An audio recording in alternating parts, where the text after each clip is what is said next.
Vamos lá. Adubo mais utilizado no Brasil, cloretão, cloreto de potássio. Tá? Não é à toa.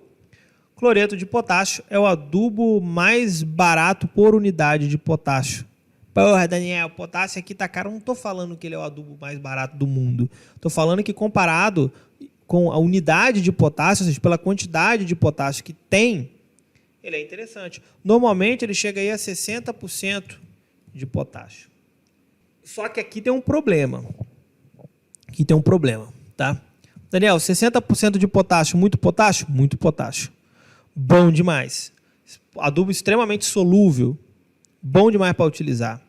É lógico que se você vai utilizar tudo de uma vez, o cloreto de potássio, você vai ter perdas gigantescas. Só que aqui ele tem uma quantidade grande de cloro, tá? Quantidade grande de cloro, que pode passar de 50%. Pô, Daniel, como é que vai passar de 50% se você tem 60% de potássio? Não é isso, galera, porque quando eu falo 60% de potássio, isso daqui pode variar.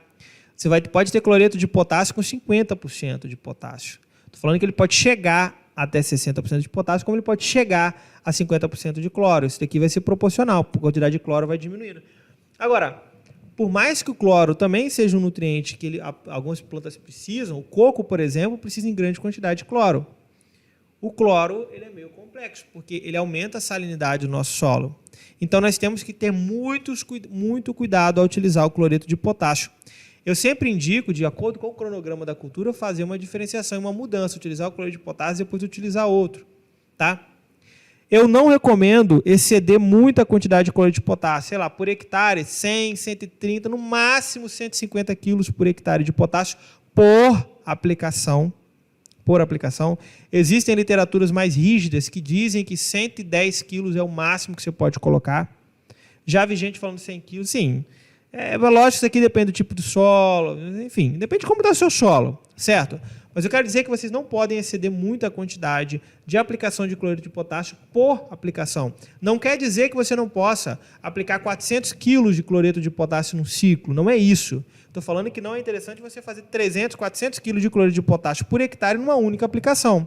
Porque, além de você perder a maior parte desse potássio, porque a planta não vai ter essa possibilidade de absorver todo esse potássio de uma vez, e mesmo assim, se ela absorvesse todo esse potássio, ela morreria, né, por um desequilíbrio nutricional. Ou seja, você vai perder quase todo esse potássio, você vai estar salinizando o seu solo. Então, o cloro pode ser extremamente tóxico. Tome muito cuidado com isso. Ok? Mas, ele é um adubo fantástico. Vou usar potássio. Eu sempre opto pelo cloreto de potássio, sempre entre aspas. Vou falar em que condições que eu normalmente não uso cloreto de potássio, tá? Beleza. Cloreto de potássio, interessante. Muito cuidado também, quando vocês forem fazer adubação de plantio e forem utilizar cloreto de potássio, porque sua planta precisa de potássio logo no início do desenvolvimento, não colocar o cloreto de potássio em hipótese alguma próximo à semente. Tá? Não deixe o cloreto de potássio encostar na semente. O índice salino é alto. Vai desidratar a sua semente não vai germinar. E é por isso que as plantadeiras, com adubadeiras, elas tendem a colocar na lateral. Né? Então tomem cuidado com isso daqui. Por isso que conhecer os adubos é importante. Beleza? Próximo adubo, sulfato de potássio. Eu gosto muito de sulfato de potássio. Apesar de, às vezes, em algumas regiões ser difícil encontrar o sulfato de potássio, mas... E às vezes o preço acaba sendo não tão interessante, existem alguns momentos que eu gosto de utilizar o sulfato de potássio. Ele tem 50% de potássio. Eu falei, Daniel, não faz muito sentido você falar que gosta de utilizar o sulfato de potássio, porque ele tem menos potássio que o cloreto de potássio. E acaba saindo mais caro. Correto. Concordo com você. Mas eu tenho aqui uma outra característica, que é essa aqui, ó. Enxofre, meu patrão. Enxofre. Vou explicar por quê. O enxofre também é um macronutriente, um nutriente essencial e que a planta precisa de uma boa quantidade. Normalmente 30, 40, 50 quilos por hectare pode chegar, dependendo da cultura e de como tiver o seu solo. Mas não existem outras formas de você utilizar o enxofre? Sim. Vamos lá. Como que normalmente eu faço adubação com enxofre? Primeiro, eu entro no processo de correção do solo. Quando eu vou lá fazer a calagem, por exemplo, eu verifico se há necessidade de gessagem. Quando há necessidade de gessagem e eu vou estar aplicando gesso, então não há necessidade de eu fazer uma nova adubação com enxofre. Por quê? Porque a quantidade de enxofre que eu já coloco no solo através da gessagem ela é muito grande. Então, eu estou tranquilo. Ok. Mas, Daniel, não precisei da gessagem. Qual a segunda alternativa? A segunda alternativa é, na adubação do plantio, eu utilizar algum adubo fosfatado, porque, como vocês viram, no plantio a gente sempre vai estar utilizando fósforo. Eu adiciono, por exemplo, um superfosfato simples, que vai ter uma boa porcentagem de enxofre. Tá. Mas, Daniel, não utilizei o superfosfato simples, utilizei outro adubo fosfatado que tinha aqui, eu estava com formulado e não tinha enxofre. Ou seja, meu solo está baixo de enxofre, eu vi isso na análise de solo, não fiz gessagem, e não coloquei o enxofre através da adubação fosfatada. Aí é que está. Nesse caso específico, quando eu vou fazer minha adubação de cobertura com potássio, eu opto pelo sulfato de potássio.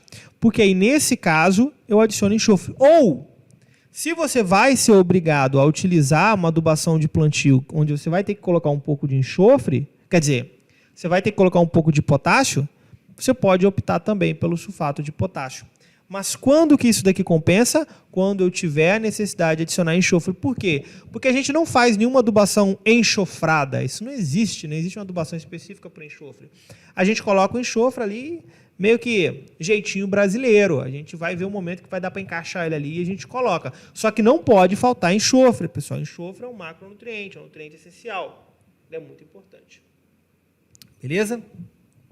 Bom, vamos lá, agora eu vou falar sobre os adubos que não são tão comuns, mas que é possível você encontrar. Hidróxido de potássio, tá? Hidróxido de potássio, já vi em alguns casos aqui chegando a 45% de potássio. Veja que é uma quantidade até interessante de potássio, né? Eu coloco o K2O aqui para vocês entenderem que não é o potássio puro, né? Isso aqui é importante que vocês saibam. Nitrato de potássio também é interessante, você encontra em várias regiões. O nitrato de potássio, ele tem uma característica interessante, porque ele também vai ter aqui, sei lá, uns 44% de potássio, e ele tem também o nitrogênio. O nitrogênio vai ter aqui por volta de 13% de nitrogênio. É um nutriente que às vezes vale a pena você estar utilizando em cobertura também, quando você tem que adicionar nitrogênio. Às vezes, tipo assim, você já fez um formulado e já colocou quase tudo de nitrogênio, faltou um pouquinho, você tem que colocar potássio ainda. Pô, aí dá para você optar talvez por um nitrato de potássio, tá? Dá para você optar por um nitrato de potássio. Não é tão comum, financeiramente nem sempre compensa, mas eu tenho que trazer essas opções para vocês, porque vocês podem encontrar aí no mercado. Bom, opções menos comuns, salitre, né? Muitos de vocês já ouviram falar. Salitre potássico, né? Como a gente chama, porque tem outras formas. Salitre potássico. Não tem uma quantidade muito boa, não gosto muito de utilizar, que ele tem, sei lá, 14% de potássio, mas ele tem nitrogênio também, que vai ser por volta aí de 15% de nitrogênio, tá? Já foi muito utilizado há um tempo atrás, mas a galera acabou perdendo tesão pelo salitre. Eu falei aqui para o sulfato de potássio, mas eu acabei não colocando aqui, que é muito comum também, pessoal, vocês podem encontrar aí, que é o sulfato de potássio e magnésio, tá? Tem isso que tem a diferença também, o sulfato de potássio e magnésio, acabei esquecendo dele. O que acontece? Quando vocês forem comprar o sulfato de potássio, verifique se é só sulfato de potássio ou se é sulfato de potássio e magnésio. Como vocês viram aqui, ó, o sulfato de potássio puro, ele vai ter 50% de K2O, de potássio. Vamos falar potássio aqui. Já o sulfato de potássio e magnésio, ele tem uma quantidade bem menor. Ele tem a quantidade de, sei lá, 22% de potássio, mas aí ele vai ter magnésio, né?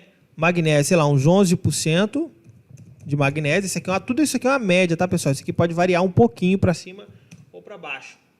E ele vai ter enxofre também, 22% de enxofre. Veja que aqui no sulfato de potássio e magnésio, como o próprio nome diz, a gente adicionou o magnésio. E a galera, eles fazem muita confusão, que eles falam, pô, mas será que vale a pena utilizar esses tubos? Então, tudo é uma questão de estratégia. Pô, às vezes você está precisando de colocar magnésio e enxofre no solo ainda, vou colocar aqui, pô, talvez eu encontre aqui um sulfato de potássio e magnésio. Só preciso colocar enxofre e potássio. Pô, um sulfato de potássio vai bem, se eu tenho disponível. Certo? Ok. Lembra que isso aqui são adubos minerais simples. Eles podem ser utilizados para poder fazer um formulado. Então, às vezes, você pega lá, pô, tem uma 4,14,8, Alguém colocou 6,36. Enfim. O que acontece? Esses formulados nada mais são do que uma mistura, e aí existe a técnica correta, existe toda uma legislação para você fazer um formulado, técnica correta, onde o cara pode pegar lá, por exemplo, ureia, super simples, e cloreto de potássio, um cara na empresa, na indústria, fazer a mistura daquilo ali, de acordo com a legislação, e formar lá um 4,14,8. Ok? Um 4,14,8. Então ele vai misturar, então o cloreto de potássio vai estar lá presente. Ele pode. Existe inclusive um cálculo reverso que a gente faz para poder saber quais são os adubos, né, o próximo dos adubos que foram utilizados. Certo? Vou ver se eu faço uma aula sobre isso. Tá. E aí, o que a galera pediu aqui, cinza de madeira também é um adubo? Sim. Cinza de madeira é adubo também, tá, pessoal? É um insumo que a gente pode estar utilizando. Só que, presta atenção, tem muita gente que fala assim, Daniel, eu não estou usando adubo, não estou usando adubo convencional, não estou usando adubo químico, estou só usando aqui cinza de madeira. Pessoal, cinza de madeira tem no máximo 5% de potássio, é uma quantidade muito pequena. Quantidade muito pequena quando falamos de um nutriente que é exigido em grande quantidade. Vocês têm que tomar cuidado com isso. Tá? Magnésio também tem, professor, sei lá, 2% de magnésio, se tiver. Então, veja, é um insumo barato? Barato. Posso utilizar ele? Sim, talvez ali em processos corretivos, adicionando periodicamente no solo em área total. Isso aqui, lá no final, depois de um tempo, ele vai te disponibilizar potássio. Vai ser interessante, sim. Eu não sou contra utilizar cinza de madeira. Eu acho que vocês podem utilizar.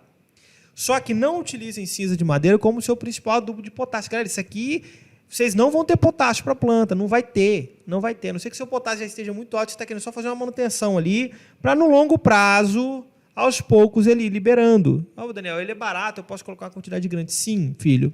Mas, se você, estou precisando aqui para... Entrando na fase de uma necessidade de potássio, vamos meter uma cinza de madeira? Não, não faz isso. Você não vai ter potássio disponível. Então, muito cuidado com isso.